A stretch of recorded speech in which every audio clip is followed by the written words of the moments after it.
Hello everyone, welcome to my YouTube channel Nusrat Shaikh. ये मेरे CTET Hindi pedagogy का PYQ है। बहुत ही महत्वपूर्ण है। ये है पार्ट 3 है। दिसंबर के लिए समझिए कि ये रामबाण है। तो स्टार्ट करते हैं। प्रश्न 1 है, भाषण परिचर्चा संवाद बच्चों की डैश क्षमता का विकास करने में सहायक है। ऑप्शन ए है मौखिक अभिव्यक्ति, ऑप्शन बी है अनुकरण, ऑप्शन सी है लिखित अभिव्यक्ति, ऑप्शन डी है कल्पनाशीलता। तो इसका राइट आंसर होगा ऑप्शन नंबर ए, मौखिक अभिव्यक्ति।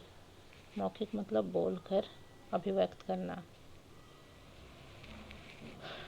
बोलकर यानी कि अपनी बातें कहना। हाँ, प्रश्न नंबर 2 है, आप छठी कक्षा के बच्चों के लिए हिंदी भाषा सीखने सिखाने की किस पद्धति का समर्थन करेंगे। ऑप्शन ए है जिसमें बच्चों को पाठ्य पुस्तक बिल्कुल न पढ़नी हो, ऑप्शन बी है जिसमें बच्चों को बोलने के अवसर मिले, ऑप्शन सी है जिसमें बच्चे परस्पर अंतः क्रिया करते हैं, ऑप्शन डी है जिसमें बच्चे केवल लेखन कार्य करते हैं। तो इसका राइट आंसर होगा ऑप्शन नंबर सी, जिसमें बच्चे परस्पर अंतः क्रिया करते हैं।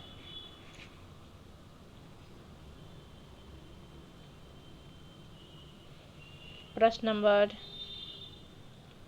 3 है, संदर्भ में व्याकरण किस पर बल देता है। ऑप्शन ए है पाठ के अंत में समस्त व्याकरणिक एक बिंदुओं को स्पष्ट करने पर, ऑप्शन बी है पाठ के अंत में दिए समस्त भाषा अभ्यास को पूर्ण करवाने पर, ऑप्शन सी है पाठ पढ़ाते समय प्रसंगवश आने वाले व्याकरणिक बिंदुओं को स्पष्ट करने पर, ऑप्शन डी है पाठ के दौरान आए समस्त व्याकरणिक बिंदुओं की परिभाषा बताने पर। तो इसका राइट आंसर होगा ऑप्शन नंबर सी, पाठ पढ़ाते समय प्रसंगवश आने वाले व्याकरणिक बिंदु को स्पष्ट करने पर।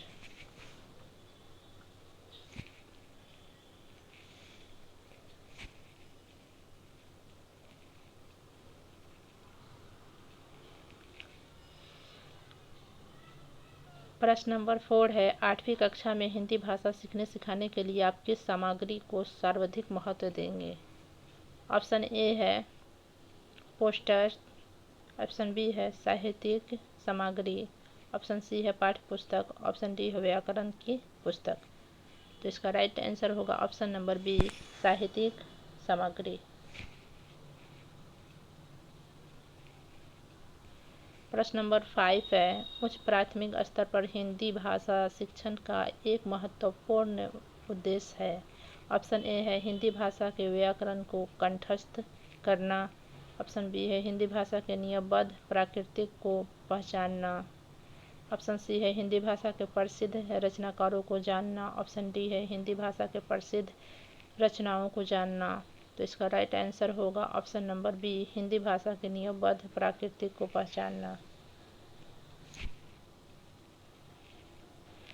प्रश्न नंबर 6 है, गद्य शिक्षण में अपेक्षित नहीं है पूछ रहा है। ऑप्शन ए है भाषा की बारीकियां समझना, ऑप्शन बी है कल्पनाशीलता का विकास, ऑप्शन सी है तार्किक शक्ति का विकास, ऑप्शन डी है अनुकरण क्षमता का विकास। तो इसका राइट आंसर होगा ऑप्शन नंबर बी, कल्पनाशीलता का विकास।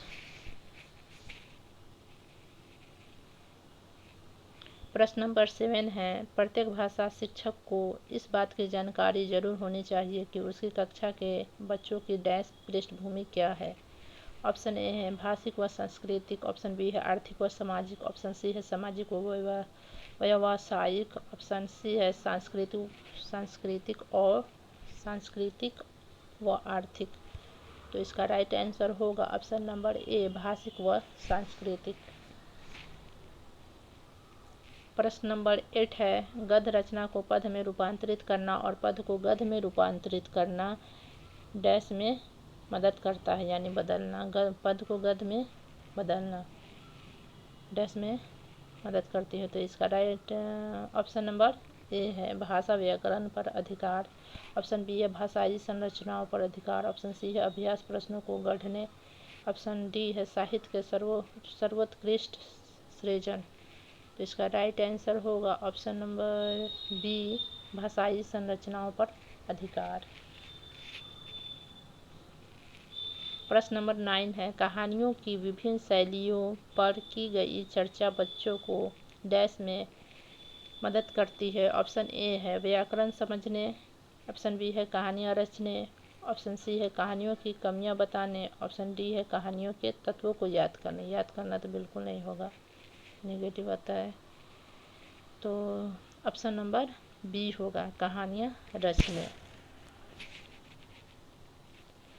प्रश्न नंबर 10 है, त्रिभाषा सूत्र के अनुसार स्कूल में पहली भाषा जो पढ़ाई जाए वह डैश हो या डैश भाषा।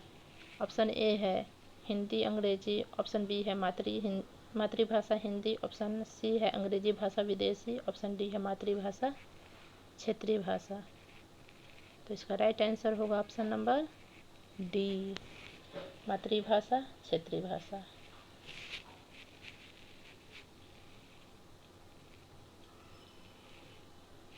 प्रश्न नंबर 11 है, भाषा के संदर्भ में संचार माध्यमों का प्रयोग न केवल सामाजिक संवेदनाएं विकसित करता है बल्कि डैश को समझने में मदद करता है। ऑप्शन ए है विभिन्न माध्यमों की जानकारी, ऑप्शन बी है विभिन्न माध्यमों के उपयोग, ऑप्शन सी है विभिन्न माध्यमों की आर्थिक स्थिति, ऑप्शन डी है विभिन्न माध्यमों में प्रयुक्त भाषा। तो इसका राइट आंसर होगा ऑप्शन नंबर डी, विभिन्न माध्यमों में प्रयुक्त भाषा। प्रश्न नंबर 12, व्याकरण पढ़ने की आगमन विधि डैश पर सर्वाधिक बल देती है। आगमन मतलब उदाहरण देकर पढ़ाना। ऑप्शन ए है परिभाषा, ऑप्शन बी है उदाहरणों, ऑप्शन सी है मानकता, ऑप्शन डी है नियमों। तो इसका राइट आंसर होगा ऑप्शन नंबर बी, उदाहरणों। प्रश्न नंबर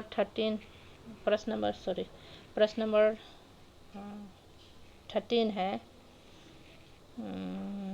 कविता शिक्षण के समय शिक्षक द्वारा ऐसे प्रश्नोत्तर पर बल देना चाहिए। ऑप्शन ए है जिनके उत्तर सरल हो, ऑप्शन बी है जिनका एक ही उत्तर हो, ऑप्शन सी है जिनका उत्तर पुस्तक में दिया हो, ऑप्शन डी है जिनके उत्तर विभिन्न हो। तो इसका राइट आंसर होगा ऑप्शन नंबर डी, जिनके उत्तर विभिन्न हो।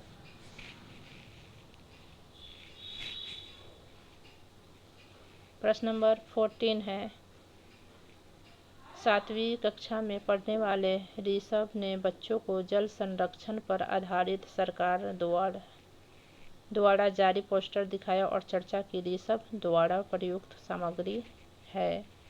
ऑप्शन ए है अनुपयोगी, ऑप्शन बी है मनोरंजक, ऑप्शन सी है कृत्रिम, ऑप्शन डी है प्रामाणिक। इसका राइट आंसर होगा ऑप्शन नंबर डी, प्रामाणिक। प्रश्न नंबर, ये मेरा लास्ट है प्रश्न, तो प्रश्न नंबर 15 है, हिंदी भाषा की पाठ्य पुस्तकों में हिंदीतर भाषाओं की रचनाओं को भी स्थान मिलना चाहिए ताकि ऑप्शन ए है बच्चे हिंदीतर भाषाओं पर अपनी पकड़ बना सके, ऑप्शन बी है बच्चे हिंदीतर भाषाओं के व्याकरण से परिचित हो सके, ऑप्शन सी है बच्चे हिंदीतर रचनाओं की भाषिक विशेषताओं से परिचित हो सके, ऑप्शन डी है बच्चों में हिंदीतर रचनाओं की जानकारी मिल जाए। तो इसका राइट आंसर होगा ऑप्शन नंबर सी, बच्चे हिंदीतर रचनाओं की भाषिक विशेषताओं से परिचित हो सके।